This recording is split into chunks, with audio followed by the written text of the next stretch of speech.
8 മാസം മാത്രം പ്രായമുള്ള കുഞ്ഞിന്റെ കരൾ മാറ്റിവെക്കൽ ശസ്ത്രക്രിയയ്ക്കായി കുടുംബം ചികിത്സാ സഹായം തേടുന്നു. 15 ലക്ഷം രൂപയാണ് ശസ്ത്രക്രിയയ്ക്കും തുടർ ചികിത്സയ്ക്കുമായി വേണ്ടിവരുന്നത്. മാങ്കുളം ആനക്കുളം സ്വദേശികളായ റോജൻ, അശ്വതി ദമ്പതികളാണ് തങ്ങളുടെ രണ്ടാമത്തെ കുട്ടിയുടെ കരൾ മാറ്റിവെക്കലിനായി സുമനസ്സുകളുടെ സഹായം തേടുന്നത്. ബിലിയറി അട്രീസിയ എന്ന അപൂർവ രോഗവുമായാണ് 8 മാസം പ്രായമുള്ള എഡ്വിൻ ജനിച്ചത്. കരളിൽ നിന്നും പിത്തരസം പുറത്തേക്ക് ഒഴുകുന്നതിന് തടസ്സം നേരിടുന്ന ജന്മനാലുണ്ടാകുന്ന രോഗാവസ്ഥ.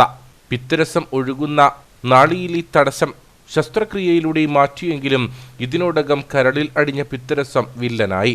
കരൾ മാറ്റിവെക്കുകയല്ലാതെ മറ്റു മാർഗമില്ലെന്ന് ഡോക്ടർമാർ അറിയിച്ചു. കരൾ നൽകാൻ അമ്മ അശ്വതി തയ്യാറാണ്. പക്ഷേ ശസ്ത്രക്രിയയ്ക്ക് ആവശ്യമായ തുക കണ്ടെത്താൻ ഈ കുടുംബത്തിന് സഹായം വേണം. എൻ്റെ പേര് അശ്വതി. എൻ്റെ രണ്ടാമത്തെ കുഞ്ഞാണ്. 8 മാസം ആണ് പ്രായം. അവന് ജനിച്ച് 25-ാം ഒക്കെ മുതൽ കരൾ രോഗമാണ്. 2 മാസം കഴിഞ്ഞപ്പോഴത്തേക്കും അവന് ഒരു സർജറി കഴിഞ്ഞു.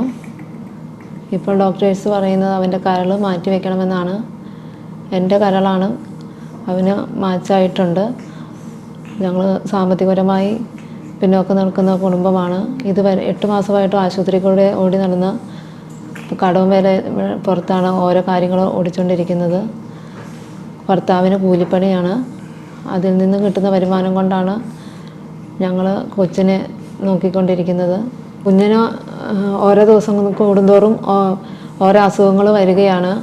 പെട്ടെന്ന് തന്നെ കുഞ്ഞിൻ്റെ കരൾ മാറ്റി വെച്ചില്ലെങ്കിൽ പിന്നെ കൂടുതലായി അസുഖങ്ങൾ വന്നുകൊണ്ടിരിക്കുമെന്നാണ് ഡോക്ടേഴ്സ് പറയുന്നത്. കൂലിപ്പണിയിലൂടെ ഉപജീവനം നടത്തുന്ന റോജിന്റെ വരുമാനം മാത്രമാണ് ഈ കുടുംബത്തിനുള്ളത്.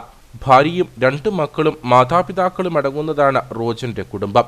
കുഞ്ഞനുജൻ രോഗം ഭേദമായി വീട്ടിലേക്ക് വരുന്നതും കാത്തിരിക്കുകയാണ് 9 വയസ്സുകാരനായ ജ്യേഷ്ഠൻ എൽബിൻ. കുടുംബത്തെ സഹായിക്കാനായി മാങ്കുളം ഗ്രാമപഞ്ചായത്ത് അംഗം സവിത റോയിയുടെ നേതൃത്വത്തിൽ സഹായനിധി രൂപീകരിച്ചിട്ടുണ്ട്. സുമനസ്സുകൾക്ക് ഫെഡറൽ ബാങ്കിന്റെ മാങ്കുളം ശാഖയിൽ തുറന്നിട്ടുള്ള അക്കൗണ്ടിൽ പണം നിക്ഷേപിക്കാവുന്നതാണ്.